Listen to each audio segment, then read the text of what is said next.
It's now time for On the Line with Cheryl Wilkerson. The conversation will range from local dialogue to international. This show is meant to enlighten, inform, and to inspire. On the Line with Cheryl Wilkerson begins now. Hello and welcome to On the Line. I'm your host, Cheryl Wilkerson. Thank you for your audience on this Sunday morning at 11 o'clock. You can meet us here every week. My guest today is the actual general manager of this wonderful radio station, WNSB. His name is Maynard Scales. Welcome. What's happening, Cheryl? How are you? How you doing? Excellent. What's going on? So I dragged you in here because I want to bounce some topics off of you and get your reaction, because you always have such good reactions, sometimes a different viewpoint than other people. And I thought it'd be great for people to listen to some differences. That good? I think what you just said is that when you say things, I usually take an angry approach about things. I didn't say angry. I said different. I'm an old crotchety man. Oh, you sound like my brother. He says he's an old grumpy man all the time. Grumpy guy. All right. So the first topic is Kevin McCarthy. Of course, last weekend it took, 15 votes for him to be installed as Speaker of the House. Right. So was the real deal for them to go through this and really for them to nominate Donald Trump to be the Speaker of the House? And then, he's in line to be the president. Should anything happen? What was that the real deal, or were the? No. And do you feel that those Republicans that held up the vote, do you feel like they kept America hostage? No. First, let me answer the first question. Was the real deal nominating Donald Trump? No. The real deal was performing. Okay. The real deal is for those handful of people to do a tap dance and a whole show for their districts back home, as well as former President Donald Trump. They wanted to be able to show that they can be disruptive and break things, and that they're going to put their finger in the eye of the swamp and the people who make the rules, and we don't have to take it, and we're going to fight, and we're going to be angry. And two, were they holding the American people hostage? I mean, no bills were getting passed. There were committees, defense committees bills don't often get passed that had no leader. Bills don't often get passed. So you didn't feel like it was a big deal for the average American? I think that for the average American, no. It didn't really hurt anything. It was embarrassing Kevin McCarthy. That's one of the most important things that they wanted to do. Do you feel like Hakeem Jeffries is what we want him to be? I've heard several people say about him, all skin folk ain't kinfolk. And if they go back and they see some of the people that he's partnered with in the past and some of the policies that they've come up with, they're not completely convinced that Hakeem Jeffries is on our side. That's the black side, I mean. I would tend to disagree with that. And I would say this. It's not that I necessarily agree with everything he's done or not done. It's that I think that if you're not there, then you don't understand what some of the things that are occurring and how some of these deals get cut and why. And we just hear the 4 or 5 seconds of this deal does this. Now, in any of those deals that they cut, you can find things in it that are objectionable. Correct. I don't like this. Yeah. Sometimes when you play spades, you have to cut over your partner because it's important to get this book. You feel like you understand what the other person's going to do. Sometimes you're wrong. You took a bet that this is how this is going to turn out. And it turned out that you were wrong, but you were attempting to do the right thing. I think he's an honorable dude, and I think that he wants the best. Hopefully this discussion will lead you to look more into Hakeem Jeffries and his background and see what you think personally, because he's here to serve us all people. So hopefully that'll take you in that direction. Do you think we need more political parties? Do you think we need a Labor Party? Do you think we need a Women's Party? Do you think we need whatever? In South Africa and other places, they'll have 12, 18 parties. We have 2.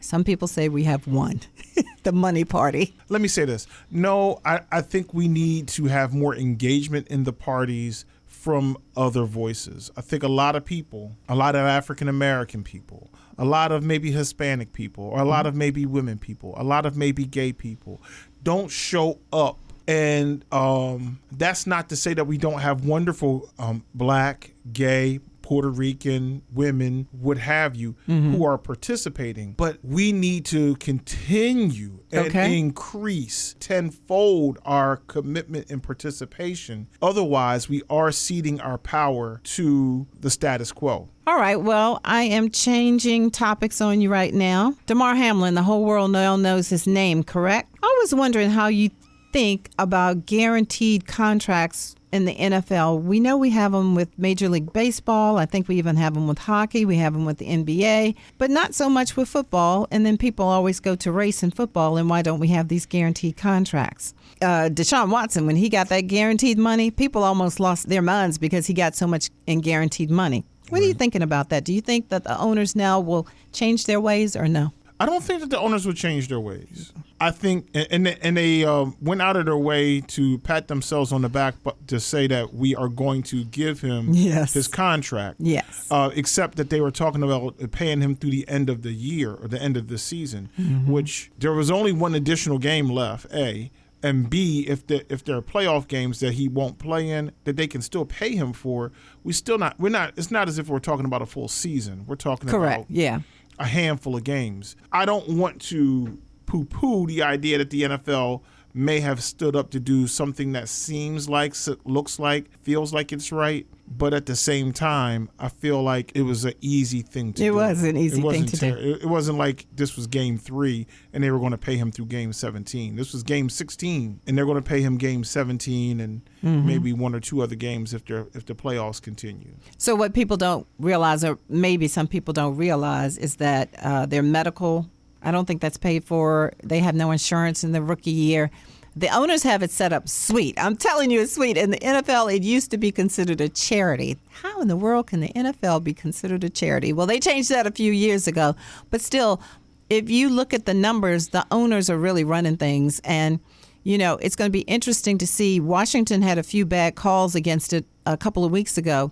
And I heard some people say those bad calls weren't against Washington. They were against Daniel Snyder because the owners have decided that they have to get rid of Daniel Snyder. He's too disruptive. Let's use that word. Do you believe that the owners would do something to that extent to get rid of him? Because clearly he is a problem. No, I don't believe so. Al Davis owned a franchise for years. Yes. And he had been problematic in many ways. And there have been other problematic owners. Or owners who have had stints of time where they were problematic. Jerry Jones used to, famously be a thorn in the side of the NFL, whether it was beverage contracts in his facility or what have you. And they live with these things and they realize, the Washington Commanders are one of the more well-known franchises in the NFL historically. And it's one of the more valuable franchises in the NFL.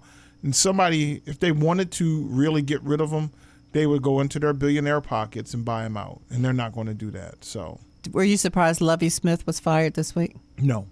Will we ever have a decent amount of black head coaches in the NFL?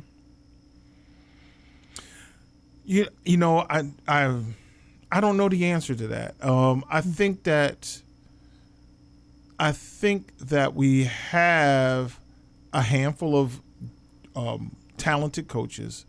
I don't think the question is, will we ever have a true representative number?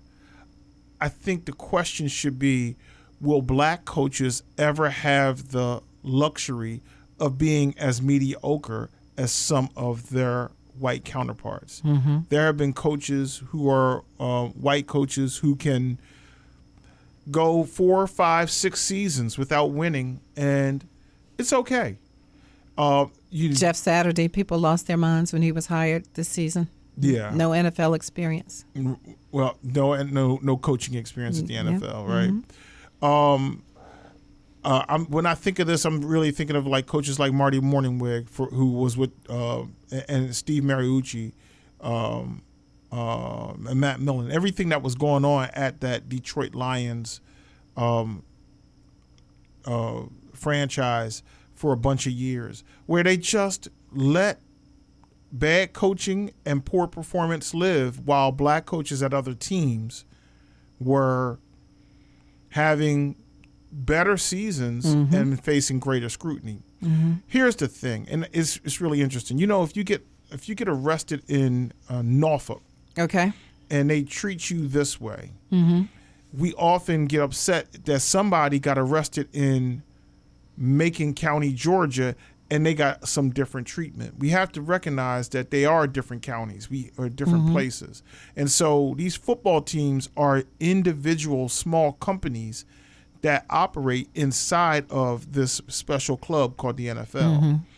Each team has its own owner. Each team has its own HR department. Each team has its own VP of this and General manager, president of that and general manager of the other. And so all these individuals make their own decisions. So the Raiders can make a decision that they're going to do this, and the Falcons can make a decision that they'll do that. That if a coach wins, 9 games this season, he gets a bonus at this particular team. Right. If a coach wins 17 games and goes undefeated but doesn't get along with the owner, he gets fired, and that can happen. So we understand that these corporations run their own businesses, but it's the scrutiny of the writers, of the ESPN analysts and the Fox Sports analysts and the newspaper guys and the Sports Illustrated people and the blah, blah, blah that goes into whether or not a coach is going to get a new contract or get fired, get a raise, or what have you. Those pieces are a critical part to how this works. And so it's a shame that certain coaches get praise heaped on them and certain other coaches don't get the praise, and their performance is similar, but the outcomes of their employment may very well be totally different. And a lot of that is fueled by how the press reacts to these people. Speaking with Maynard Scales, he's the general manager here at WNSB, and I'll let you get a word or two in about Deion and how you feel about that whole thing and going to Colorado. And I think you said this morning that Jackson State will always be in his heart or something like that. More good than bad, or I think it is. It's the case of it is what it is. I don't begrudge Deion for wanting to make more money or be in a bigger place. I think that there are issues with how you got there, right? There was a big to-do about coming to Jackson State and coming to the SWAC and coming to an HBCU. And it was a lot of show, a lot of sizzle, and a lot of attention-grabbing headlines that he generated. And that's good. In some ways, we would love to have HBCUs show up and be spotlighted. That's fine. It did send a signal that there was some level of commitment that he would have. That turns out that he didn't have that level of commitment. Now, the challenge is that level of a commitment that we anticipated was something that we anticipated. True. So at You're right. At some point, that sounds like a you problem and not a Deion problem. Gotcha. I got you. But I will say it still does feel a little bit like the okie doke. Okay. So, all right. But, salute and congratulations to him. I hope that he is wildly successful at Colorado. But we can say is he ain't swag. He ain't swag. Read a story this week, and it alarmed me, Maynard. It alarmed me. For the first time in 15 years, the American Academy of Pediatrics released new guidelines for treating childhood obesity. All right, so they said It can be fixed. It won't be simple, but we need intensive behavioral and lifestyle changes to fight the fat, right, with our children. But it went further, and it also included recommendations for anti-obesity medications and surgery for the first time. So our children are now being recommended for pills and surgery. And I'm going to tell you that since the 1980s, obesity rates have tripled in children. Is it okay that now we are looking at children that might need surgery or pills because of their weight? Are we, as parents, as grown-ups, are we doing right by our children? No, we're not. But why not? Why not? So, I think so much of it is the trappings of success. I grew up on a block where, it was a working class family community, and there were 7, 8, 9. There were on my block. There were 10 of us. Right. Yep. Right. Yep. And I don't mean my parents didn't have 10, but there were 10 kids my age, Mm-hmm. and then older than me by 2 years, there were 10 kids who were 2 years older than me, and then younger than me, there were 10 kids that were 2 years younger than me. So what that meant is I always had somewhere between 15 and 20 playmates, if you will. Correct. Hey, we're going to play basketball. Mm-hmm. There's 10 of us. Mm-hmm. We played 5-on-5 basketball. We're going to play football. There was, there are 30 kids in this age group, this collective. Boys and girls as well, right? So some, not all of them were boys. But, we wanted to play football. We would get out there, we would play 8-on-8 football. But so what has happened is the trappings of success. When we decided that, this parent got that good job and we could move away from the neighborhood, we moved into communities where these were communities that were not neighborhoods. Right. They were communities. Yeah. We didn't have neighbors anymore. You live next door to somebody, but you don't know them, nor did you knock on their door and say, Correct. Hey, is Tommy home? Because you pulled up in the driveway and you let the garage door up and down and the car went in and you never even spoke to him. That's right. Now, in my neighborhood, we had Saturdays at 1 o'clock. Mm-hmm. Saturdays at 1 o'clock, man, you opened your front door at 1 o'clock and looked outside to see who else was outside. And that's when we started to play.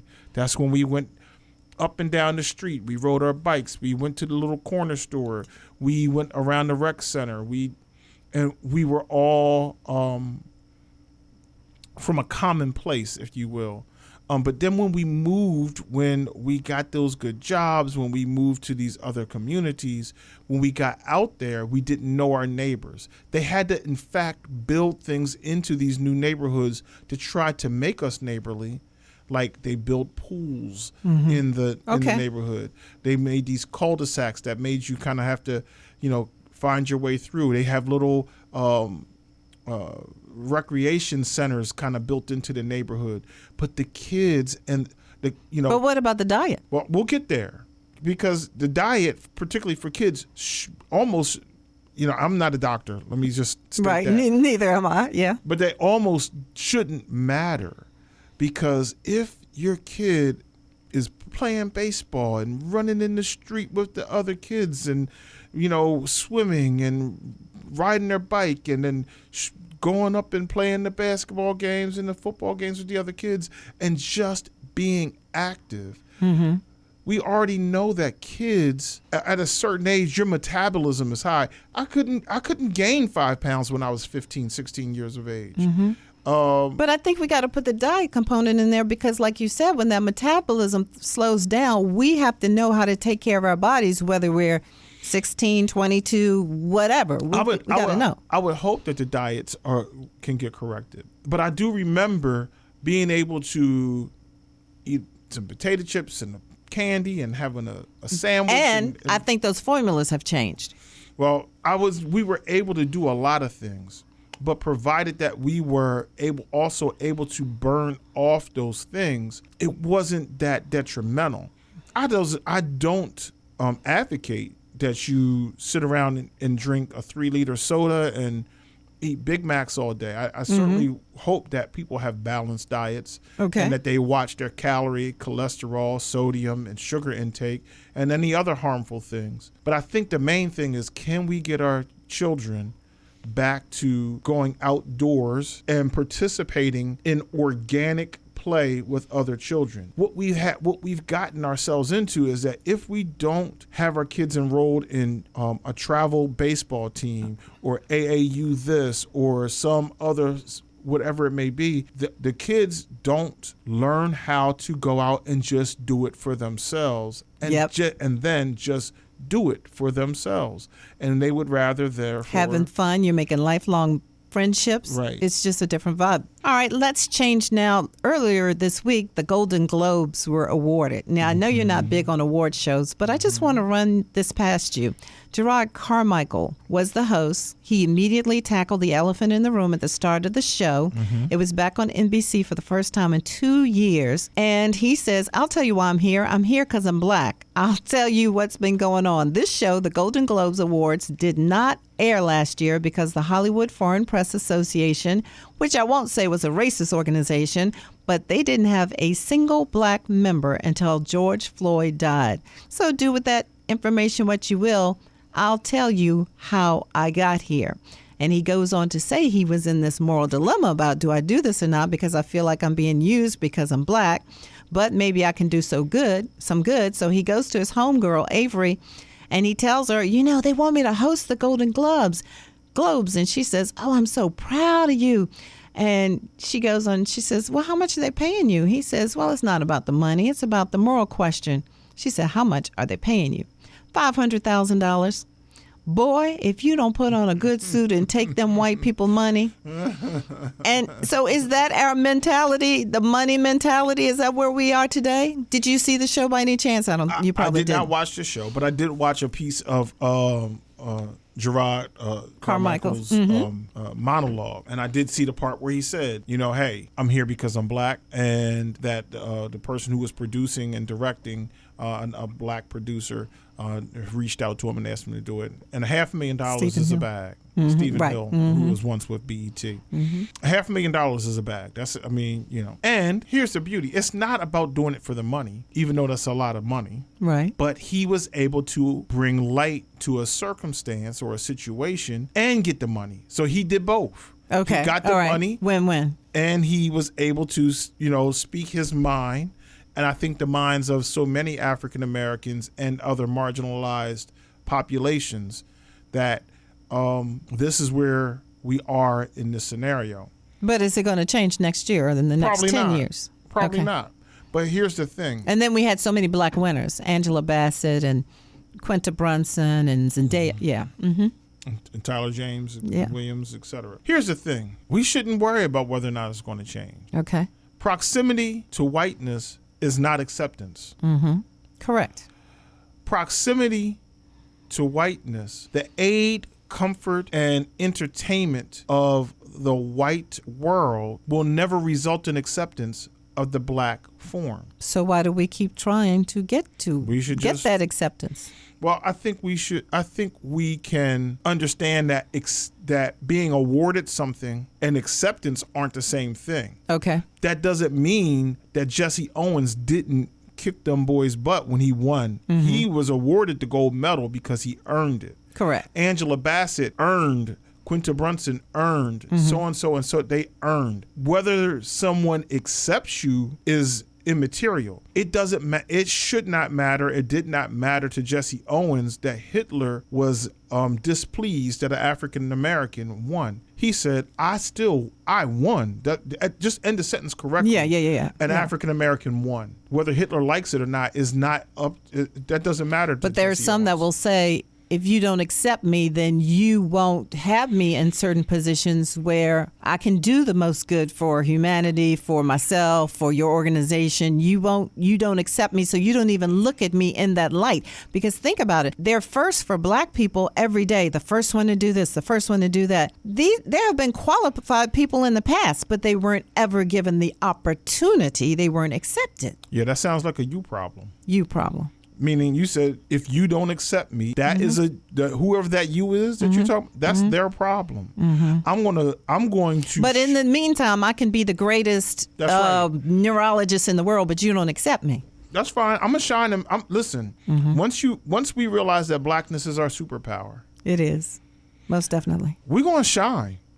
Now, if you, some other person, some other they or them have a dark cloud that they want to carry over, that's their problem. I'm out here to shine, and I'm gonna be the best and greatest black me, the greatest and best melanated little black boy that I can ever be. Ida Burton is my grandmother, and she was a dark complected, pretty black skinned woman, and she said, boy, you go out here and you shine, and what is their problem is their problem. So I appreciate Gerard Carmichael going out and saying what he said and doing what he did, and I appreciate Angela Bassett and all those other black performers, all those gay performers, all those female performers, all those people of color, all those marginalized people who are going to go out and succeed in the face of all of the challenges.